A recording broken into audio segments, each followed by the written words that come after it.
देख रहे हैं जनता और मैं भारती हूँ। इस वक्त मौजूद हूँ जज्जरे इनेलो कार्यालय में। आज कार्यकर्ता मीटिंग संपन्न हुई है और इस वक्त मेरे साथ मौजूद हैं इनेलो प्रदेश अध्यक्ष नफे सिंह राठी हैं। कुछ से सवाल हैं क्योंकि चुनावी वर्ष अब शुरू हो गया है। तमाम रैलियां हैं वो हरियाणा प्रदेश में लगातार हो रही हैं।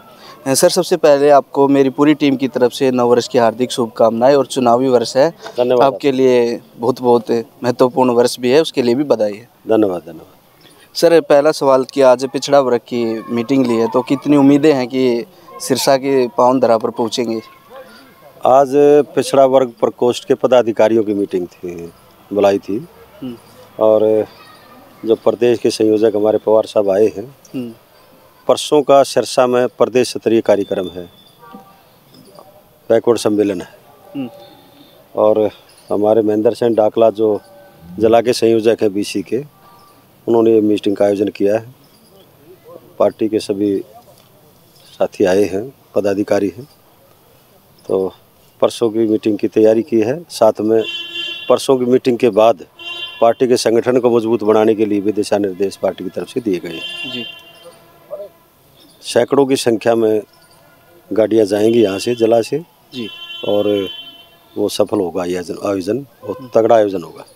सर, जिस तरह से लगातार बताया जा रहा है कि विधानसभा और लोकसभा चुनाव एक साथ हो सकते हैं, तो कितना मजबूत स्थिति में मानते हैं अगर एक साथ चुनाव होते हैं तीनों लोग? देखियो, इंडियन नेशनल लोकदल पार्टी का सिपाही कभी बैरिगो में नहीं गया जी, ये हमेशा फील्ड में रहते हैं।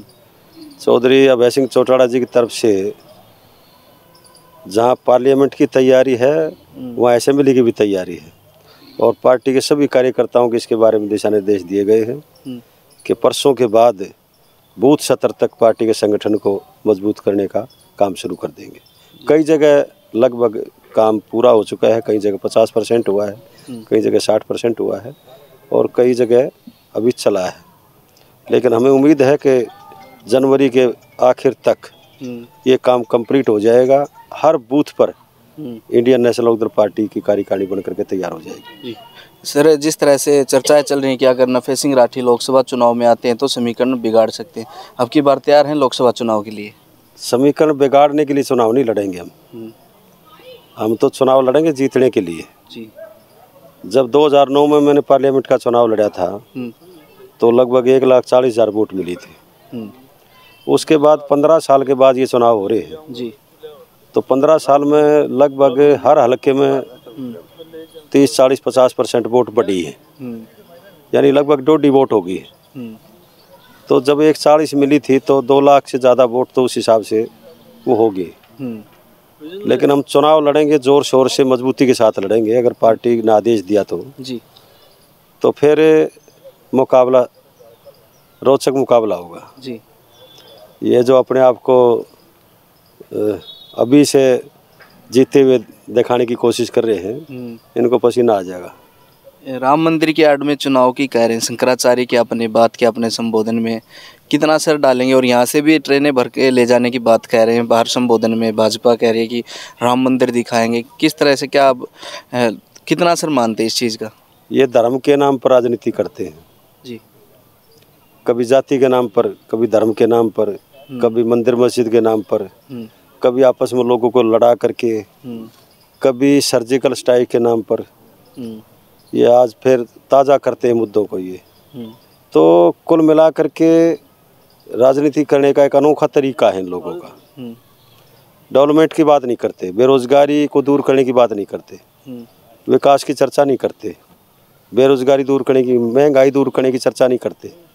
आज क्या हालत है, बेरोजगार की फौज खड़ी कर दी इन्होंने जी।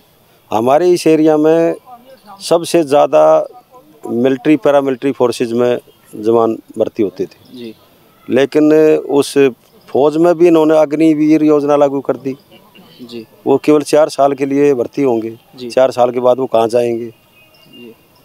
उनके लिए कोई एक्स सर्विसमैन का कोटा नहीं रखा इन्होंने, तो कोई पेंशन नहीं जी। तो ये बेरोजगारी लगातार बढ़ाने का काम कर रही है सरकार और उसकी तरफ ध्यान ही नहीं जाने देती, ना बेरोजगारी की तरफ ध्यान देती, ना महंगाई की तरफ ध्यान जाने देती जी। आज हर चीज़ महंगी होगी। जो भी आदमी बाजार से चीज़ खरीद करके लाता है वो कई गुना महंगी होगी जी। किसान और मजदूर की सबसे ज़्यादा हालत ख़राब है जी। किसान और मजदूर की तो आर्थिक स्थिति लगातार कमज़ोर होती जा रही है। जो लैंडलेस हैं उनकी भी और जो किसान हैं उनकी भी जी। क्योंकि जो किसान के काम आने वाली जो भी चीज़ें हैं वो लगातार महंगी हो रही है। किसान जो उत्पादन करता है उसके वे रेट बढ़ा नहीं रहे हैं। अब माननीय प्रधानमंत्री जी ने जब किसान आंदोलन समाप्त करने का ऐलान किया था जी। तब देश की जनता के सामने, देश के किसानों के सामने वायदा किया था जी। कि हम किसानों को लाभकारी मूल्य देंगे। जी। यानी 2022 तक किसानों की आमदनी दोगुनी कर देंगे। दोगुनी करेंगे। कहा था कि नहीं कहा था? जी। और ये भी कहा था कि गुरुराम सिंह आयोग की रिपोर्ट को हम लागू करेंगे। जी। स्वामीनाथन का भी जिक्र करते थे, वो भी लागू करेंगे। स्वामीनाथन आयोग की रिपोर्ट को लागू करेंगे। जी। तो स्वामीनाथन आयोग की रिपोर्ट तो लागू नहीं हुई जी। और ना बेरोजगारों को रोजगार मिला। 2 लाख से ज़्यादा वैकेंसीज खाली है हरियाणा में जी। हरियाणा सरकार की, और बेरोजगार सड़कों में घूम रहे हैं। 33-34 लगभग पेपर लीक कर लिए सरकार ने। और कितनी इनकी भर्तियां रद्द हुई हैं, क्यों? कोई ना कोई कमी छोड़ देते हैं ये जी। और फिर इन्हीं के आदमी कोर्ट में चले जाए हैं। जी। ठीक है, अब भी कल परसों अखबार में आई हुई थी, पटवारी भी धरने पे लगातार, सब धरने पे बैठे हैं जी। कोई भी कर्मचारी यूनियन जो है वो इनसे संतुष्ट नहीं है जी। मतलब सबको सता रखा है जी। हर आदमी दुखी और परेशान है जी। इसलिए दुखी और परेशान लोगों ने मन बना लिया है कि न केवल केंद्र से सरकार जाएगी बीजेपी की, बल्कि हरियाणा में सरकार आने का मतलब ही नहीं है। जी, एक आखिरी सवाल हो रहा है चौधरी साहब, जिस तरह से दिग्विजय का बयान आया कि हमें अंदर ले जाके चौधरी साहब धमकाते थे अभय सिंह चौटाला, ये दोबारा से छवि को वही दिखाने की कोशिश कीजिए। कौन से दिग्विजय का? दिग्विजय चौटाला। ये तो बच्चा था उस टाइम पे जी। तो बच्चे को, अपने पोते को तो कोई गलत काम करेगा तो धमकाया जाएगा जी, कि नहीं धमकाया जाएगा? जी बिल्कुल। तो पोता अगर कोई गलत काम करेगा किसी के साथ तो पोते को तो दादा धमकाने की पावर होती है कि नहीं उसकी? जी। फिर उसमें क्या गलत कर दिया? नहीं, अभय सिंह चौटाला का नाम लिया है कि नहीं नहीं नहीं, नहीं ऐसी कोई बात नहीं। पहले तो कभी नहीं आई ये बात, अब इलेक्शन दिखा जब कहने लग गए। जी हाँ, ये कहने से पहले सोच लेना चाहिए। शुक्रिया सर, बातचीत। धन्यवाद। एक मिनट।